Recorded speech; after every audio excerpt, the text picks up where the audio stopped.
guess who was funding Politico? Oh, you and I. Oh, you didn't know.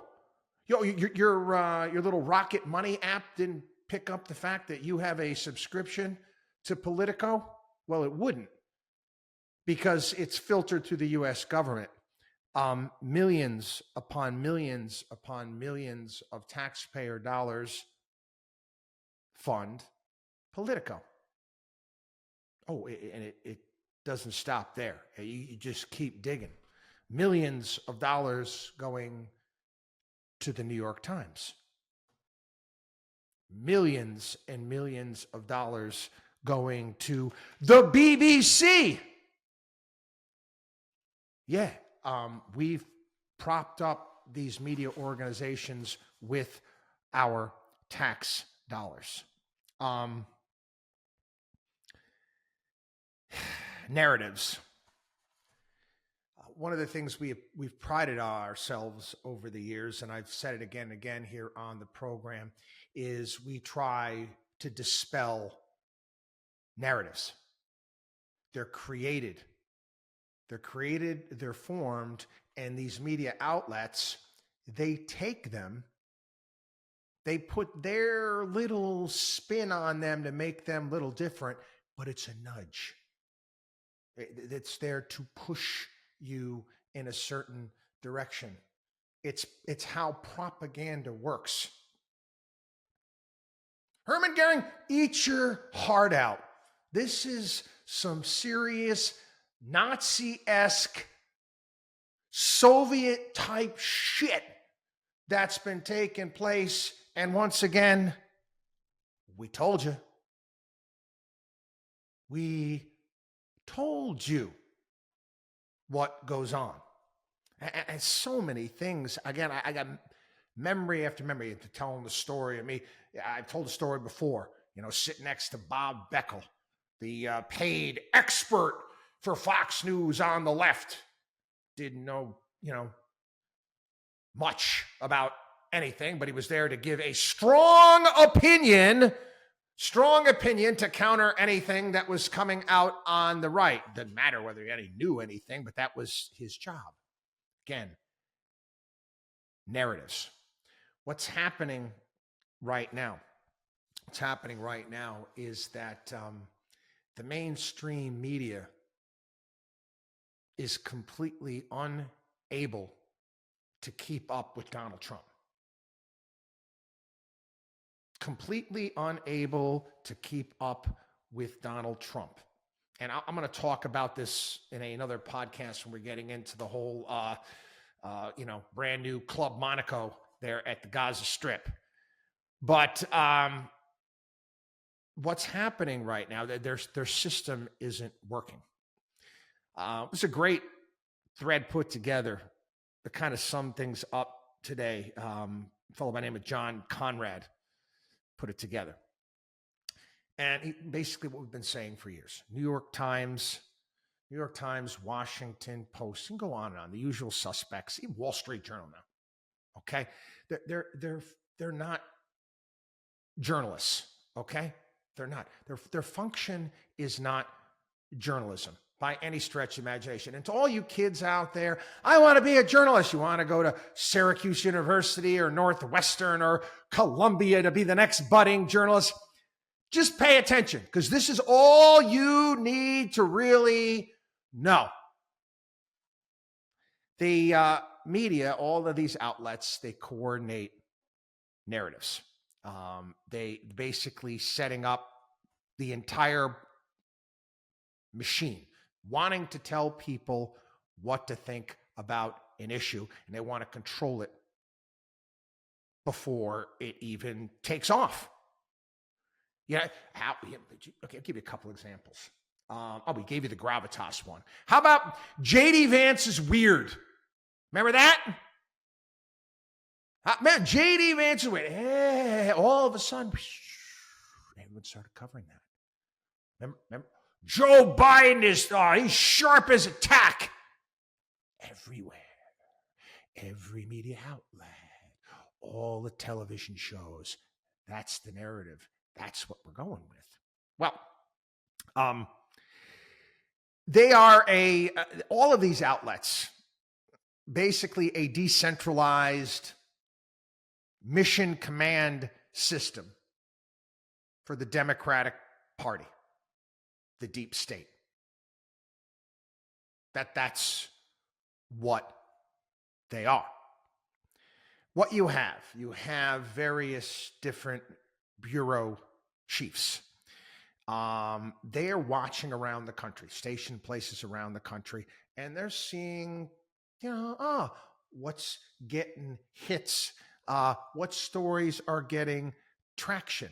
They're getting phone calls from various different operatives within the democratic system, feeding them narratives, stories that they need to know about, that they have to start getting their arms around, that they need to control. Okay. Then, what happens, is you get the editors, the big editors there in New York. They look at this stuff, and then these editors, in essence, figure out what we're going to do with it. Will this story, do you think that this is something that will be huge, something that can explode nationwide?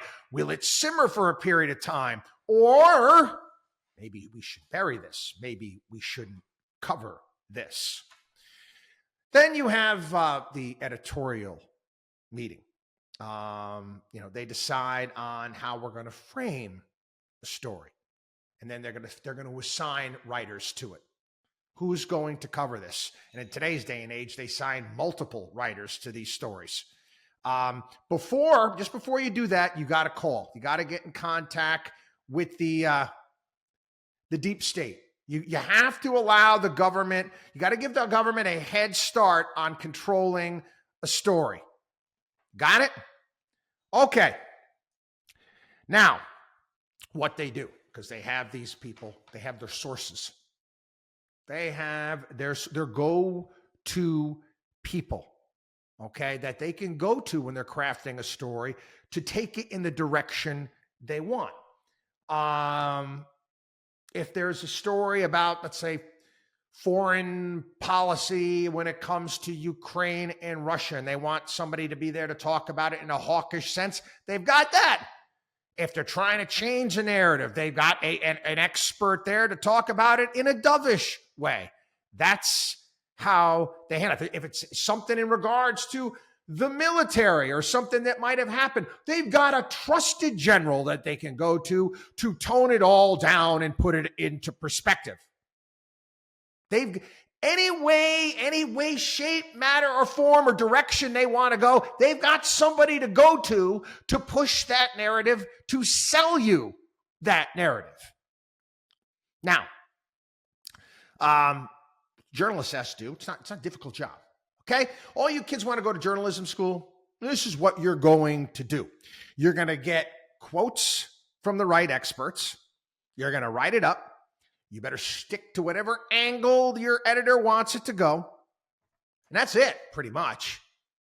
I mean, if you come up with something on your own, whatever it may be, you may get anecdotal stories. We've talked about that on the program, but these are major national stories. The anecdotal stories are more of the human interest type, and we've talked about that before here on the program.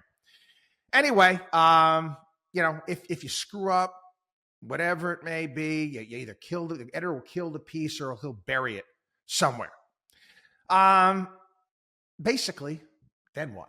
This is all fed to who? Oh, it's fed to every news outlet. All the people that are feeding the teleprompters that need to write the copy for all of the talking heads to read. It's also sent to, it's also sent to? All the writers for the late night talk shows. They need this information. Where do you think they get it from, for crying out loud? Again,